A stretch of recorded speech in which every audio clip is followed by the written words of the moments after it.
Vatandaş, hürmetlik vatandaşlık siyerlerimizi devamlaştırıyoruz. İki nömrəsilə görüyorsunuz. Bugün çizgiler 2020 yılı 10. ayının 8. günü haftaga Perşembe. İki günden beri görüyorsunuz. Birleşken Devletler Teşkilatı 39 devlet. Ona karşı çünkü 26 devlet ki vekil bulup notuk sözleş. Məxsus Uygur Hong Kong meselesi.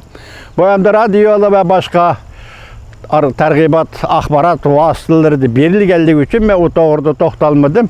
Çünkü hazır kilovatkan söz görmesiyle de vatandaşlara analiz kılış ve tapşırışın leksiya sözleşini layık taptım vatandaş. Bugün endeki mavzumunda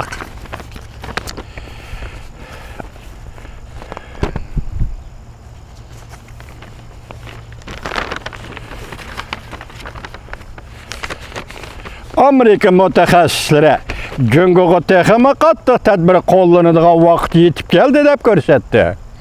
Mavzuli xabar 10 ayının 7. günü Büyük Yer orbitida e'lon qilindi. Xabar mundaq boshlandi. Prezident Trump doktorxonadan qaytib kelgandan keyin Cüngü'ye qattiq inkas qaytardi. Bir qanchilg'an Amerika mutaxassislari mundaq ko'rsatdi. Cüngü'ye qaratib Amerika Qo'shma Shtatlari hukumati bir qator qattiq siyosat va taktikalarni qo'llansa bo'ladi. Masalan, iqtisodiy jihatdan Cüngü'dan ayrilib ketish. Amerika mutaxassislari bundaq hisoblaydi. Bu Cüngü'ye zarb berishning eng og'ir, balki unumli shaklidir. Cüngü Kompartiyasının növbətdəki təhdidiga qarşı turuş komiteti reisi, Komünizm Cüngüsü ve Amerikanın içki uruşu. Mavzulu kitabının avtoru Brian Kennedy mundaq ko'rsatdi. Cüngü Kompartiyası mas'uliyatni üstüge gelishi lazım. Kennedy mundaq dedi. Bevosita usul şu ki, Cüngü Kompartiyası kechiktirgan 20 ming Amerikalik oilaning egilik huquqli qarzni qaytarishni kapolatga qilish kerak. Bu albatta Cumhur Halk Cumhuriyeti Amerikada paydo qilgan barliq jarohat va zaim zahmatga qo'llanadigan dastlabki pul bo'lib yoki to'laydigan pul bo'lib hisoblanadi. Bu masalada Amerika taraf ba'zi tadbirlarni, harakatlarni qo'llandi. Arizona shtati Cumhuriyetçiler Partisining a'zosi senator Marta McCauley ve senator Blackburn bir qarornoma o'tirib qo'yib, Beijing hukumati qarzdor bo'lib qolgan 20 ming Amerikalik oilaning 1 trillion 600 milyard dollar qarz pulini qaytarishni chaqiriq qildi. Mana bu og'ir zarba ag'inlar. Siyosat eg'izlik gap munozara, muhokama emas. Og'ir zarba mana bunda qo'ldi. Demak, hozir yuqorqilar 2 nafar senator shunda qarorni o'tirib qo'yibdi. 1 trillion 600 milyard dollar. Siyosiy xatarlar jurnali nashr qiluvchi va xalqaro strategik tadqiqot bilan ta'minlash shirkatining qurg'uvchisi Andres Kor, doktor Andres Kor mundaq dedi. Cüngü'ye qattiq qo'lsiz siyosat qo'llanish kerak. Cüngü'ye qattiq qo'l siyosat qo'llanish kerak, kechiringlar. Cüngü Kompartiyasının rahbarlari qarta Andres Kor mundaq ko'rsatdi. Vaqt yetib keldi. Çünkü reis Xi Jinping Amerikada saylamda Joe Biden'ın saylanishini umid qildi.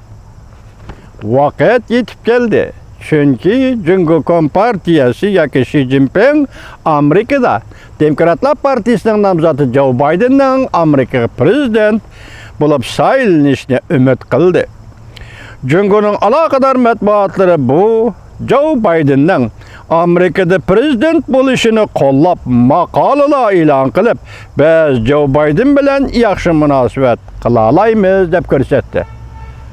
Bu endi ichki ishlar aralashib degan bu shunday bo'lamdi, qanday qo'lda hurmatli vatandosh. Cüngüliklar xatar bir yo'lni tanlayapti. Masalan, Kimning prezident bo'lishini Amerika xalqi tanlaydi. Bu nuqtada hech qanday fikr yo'q. Jungoliklar Amerikadagi saylamga aralashdi degan gap, bu ichki ishlarga aralashdi degan gap. Shunga jungoliklar xatar qadam opti, xatar bir yo'lni boshlabdi vatandoshlar. Qo'llab maqola e'lon qilib, biz Joe Biden bilan yaxshi munosabat qila olamiz deb ko'rsatdi. Prezident Trump vazifa tugagan 4 yil mobaynida butkul hukumatni harakatga keltirish, davlat siyosatini yo'lga qo'yib, Jungo Kompartiyasining Amerikaga singib kirishiga qarshi turdi. Bu Amerikada asla ko'rilmagan shundaqla misli bir harakat edi.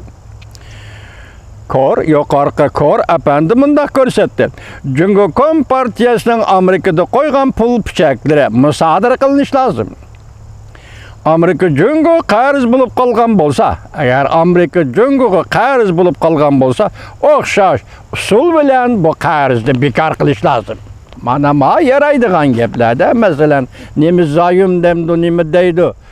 Paychak bozori Jungo mablag' soldi demdi, nima deydi? Hozir bu yerda Korn deydi, Andres Korn nima deydi? Musodara. O'xshashli bir vaqtda bu yil Amerikaning yuqori darajalik rahbarlari nutq so'zlaganda, Jungo Kompartiyasining Amerikada har xil davlat apparatlariga singib kirganligini pash qildi. Bu nutqlarda so'zlangan mazmunlar mislsiz. Hech qachon Amerika tarixida ko'rilib boqmagan edi. Bu rahbarlar davlat bexatarligi maslahatchisi O'Brien, Federal tekshirish idorasi Christopher Wray, Adliya ministri William Barr, Ulug' okean ishlari bo'yicha yordamchi davlat ishlar kotibi David Stilwell qatorliq davlat rahbarlari edi.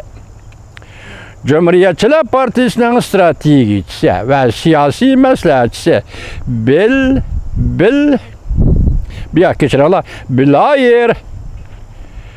Blair mundaq ko'rsatdi. Blair Brandit mundaq ko'rsatdi.